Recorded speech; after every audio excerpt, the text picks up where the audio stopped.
So imagine with me for a moment if people were boats. Like, we're thinking the idea of a boat, because after all, this training and this team that you're joining, I hope, is named after a boat, which we'll talk about. So here we have, a little ferry boat, right? This is the boat that, does a lot of work, gets people around, transport people from point A to point B. We probably all know some people like that. Here we have a tugboat, and this is a good solid worker. Pushes things through life. I don't know, maybe you're not the tugboat, maybe you're the barge getting pushed through life, just very passively, like, oh, okay, I guess I'll go this way. Not to be confused with tugboat, not a boat. The Titanic starts out great. Doesn't go down so well, right? This is some people's love life right here. Sorry, not looking at anybody. Everybody's like, who's he gonna look at first? Who's he gonna look at first? Yeah, but I mean, this is one kind of boat, right? We're gonna live the highfalutin life, and then everything changes. Lifeboat. I know Christians like this. Part of the gist of the sermon this morning was we set up these taboos and these parameters to keep us separate, to keep us safe from this. These boats are actually pretty cool. They put these on oil platforms and they drop about 90 feet in the water. If you ever go out on an oil platform, you have to be dropped in a training facility just so you know what that's like. Not fun, but I haven't done it. I just can imagine hitting. Everyone goes, "Oh, you're hitting water." Have you done it? Does it hurt? Concrete. Yeah. I mean, from that height, it just seems like you're just about hitting concrete. Oh, yeah. I mean, you're in a boat and strapped in, but still. It's rough. Yeah. Here we have fire boats. I got a lot of Christians like this, just running around putting out fires. Probably a lot of our moms are that person in the house.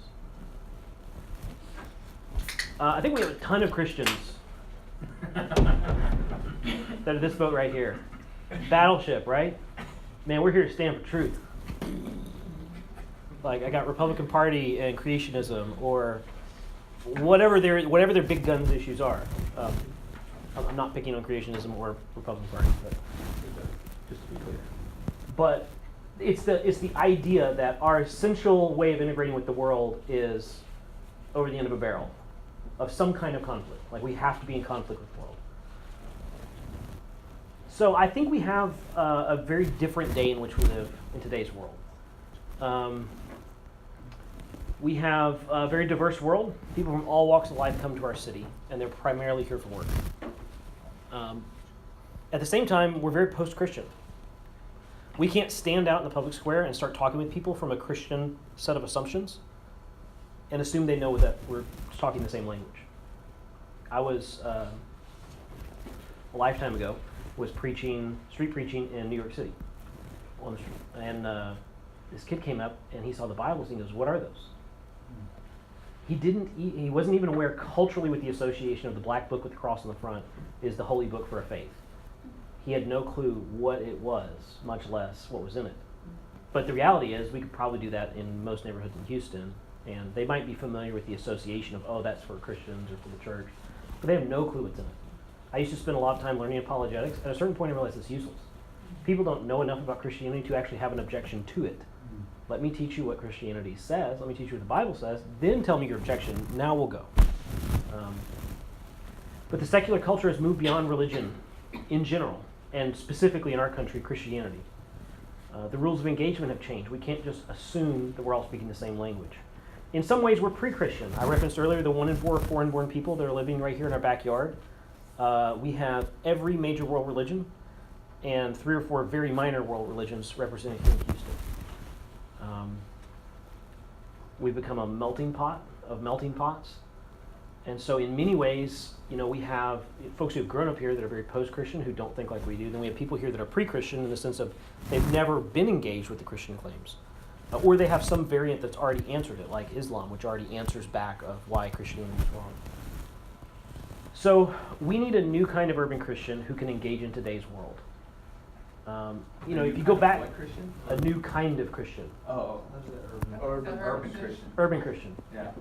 Yeah. So in city life is different than country life where everybody's all one thing. So if you think of the battleship, a battleship's easy boat to fight from. The target's out there, we shoot at it. Conventional warfare, this is how you fought. Like you have, this is our side of the line, this is their side of the line. They cross the line, we shoot them. Easy. Well, today's warfare has changed. I mean, just think about warfare by itself. It's changed. So that now you've got, soldiers in city life trying to distinguish between combatants and non-combatants. And that's kind of how the game has changed for us. Before it was the West and the rest. Like we send the missionaries to Africa and to Asia and to all these different countries. And now all of those countries are right here in our midst. And even some of the people that are in our midst are no longer on our side of the fence. And so the game has totally changed and we have to adapt. We can't keep thinking we're going to shoot out that direction. So enters in the idea of Calypso. This is a boat. If you were here several Sundays back, or you saw the promo online, there's a short reel I did about Calypso, which is Jacques Cousteau's boat. It's got all kinds of cool stuff on it, right? So if you see the picture here, this is a good rendition of it. It's got a helicopter, it's got a rubber dinghy, he had like an underwater laboratory, an underwater viewing portal there in the bow. You can launch a submarine. This boat went everywhere and did everything. It was multifaceted. It's not a single-use boat. We have to become multifaceted. It's not just evangelism. We're not just working with people like us. It's not just our own language group. It's not just our own country. And that doesn't matter whether you're here, or you're born in some other country. It's still, you're in the same boat of, it's not people from where you're from. It provided value. Right, Jacques Cousteau, he's diving underwater. He's going to all these new cool places. And this is in the 60s, 70s, I want to say. And he's bringing for the first time underwater, he's showing people what is under the ocean. He's swimming with sharks. He's doing all these cool experiments and showing you how things work. And so he showed the rest of the world another world that they could see, that they could never see before. So we have to learn to provide value. The inherent value of Christianity is not readily seen in today's world. People don't wake up and be like, man, I'm really glad there's so many Christians in our country. In fact, usually if they think about Christians in their country, the sentiment is quite the opposite. Like other countries where we cannot be missionaries, our culture requires that people understand who we are and see what we do. So when you go to another country as a missionary, you can't be a missionary usually. You have to have some other identity that they can understand, oh, this is what that person's doing. This person really loves Jesus and wants to talk about Jesus all the time, but here's who they are in our culture. Most cultures don't have a position of an itinerant, somebody who just comes from another country and is a do-gooder. They have no clue who that is. But the same thing is happening in our own culture, where you try to do something nice for somebody just to do something nice, and people are like, wait a second, what's the... Question your motives. Yeah, what are you after? What am I signing up for if I let you help me with whatever? So we have to learn to relate to people by being part of society. And we need to lead people in seeing the world through a new lens.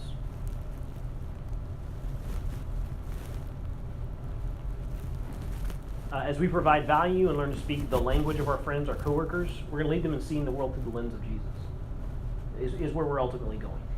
So it's not simply, I'm right, you're wrong, let me give my message and I don't care what you do, because I'm going to be working with them tomorrow, I'm going to be working with them a month from now, a year from now, 5 years from now maybe. It's a long-term approach. The same thing is true whether you're trying to reach out to your family, your neighborhood. I understand that there are times in which we need to go fast. But I would say for the sake of our city, there are times in which we need to go slow. We need to take a long-range approach. And if we're going to actually see transformation happen, if we're going to see discipleship happen, then these are much longer-range goals and aspirations. So the Calypso project that you're participating in is adaptive. This is an ongoing training. It's based around you, your needs, your challenges. At the end of the training, I'm going to send a survey to you, a 3-part survey based around the 3 parts of the training. And you're going to answer back what information you need. I don't have a one-size-fits-all. I gave you my introduction early on, but I'm by no means an expert at this. I've engaged in the oil field. I've engaged through many other venues that required me to be different than how I was trained, but I don't have all the answers. And so part of the idea is that as we meet month to month, so ideally we're going to be grouped onto teams that are regional throughout the city or based on what day you can meet or something like this. And then once a month, you'll be able to get back together with your small team, update them on where you're at. You can have some time of prayer, accountability, etc. So the idea is that you guys have some of the answers that we need. I came here solely with the idea that you had all the answers. So I'm out. In that case, for you, I have all the answers. This is very, very new. This is research and development. It's a largely experimental project from that standpoint. The church doesn't do much R&D. We kind of just do things the way we've always done, and so you guys are, I don't want to use the word guinea pigs. Y'all prefer live bait. I don't know. And so this is very much R&D. So I'm looking to be listening to you, be hearing from you, what's working, what's not. So a lot of you are here, and when I, conscripted you, /guilty you into coming, some of you said, hey, I'm already doing this at work. And I'm like, great, that's exactly why I need you. So that we can, as a group, learn from what you're learning. So my experience is like one-dimensional over here and one-dimensional over here, but with the entire team here at Hillcrest and now beyond, we're going to start learning more and more. I actually had a conversation with a guy this last week about, he's in Mexico City, he wants to start something like this. So, and a girl in San Francisco, same thing. So the idea is very, very simple. It's very adaptable. But through the survey, I'm going to hear what are the things that you need to know, and then I'm going to create training materials specifically towards that so that you can get it. So we're not going to come in here every Saturday and, or every Sunday and get a lot of training. It's going to be more, here's something that you can consume on your way to work or sitting on the toilet or whatever, those redeeming the time type moments. Don't laugh, we've all done it. Finally, this is one piece of a much larger strategy. The world is connected in ways that we're finally coming to full realization. I mean, if I were to have you all start telling me where all of your friends are from, we could probably put a dot in, half of the countries in the world that we're trying to send overseas missionaries to. In fact, at the end of this month, we're going to do a commissioning for our entire Calypso team. So there's another group about this size that's forming 2 other teams in Houston. They're here at Hillcrest. And they've been giving me like the cities and the names of the cities and countries where all their friends are from. And it's just unreal. So let's just say that everybody sticks with it and we have 20 people. We're probably connected to 30, 40, 50 countries just from those 20 people. So it's going to be very impressive to see that up on the map. But I think that there's a new way for us to engage, not just locally, but globally. And so the larger piece of the strategy that Calypso fits into is Houston, for me, is going to become a training sending base. And by that, I mean there are people that are here today in Houston who have connections to every country in the world just about that we have people trying to get into that are very hard to get into because they're closed countries. But through the right invitation from the right family member, could get in with a visa and a job and other kind of things. Our church is taking a trip to India this year, and I started talking about this idea of before we go, we're going to get connected to people from this city. And that way when we go there, we're not just going out in the street and talking to random strangers, but we are getting invitations to people's homes based on who we know here in Houston. I'm sitting here telling this, and your brother, his eyes light up.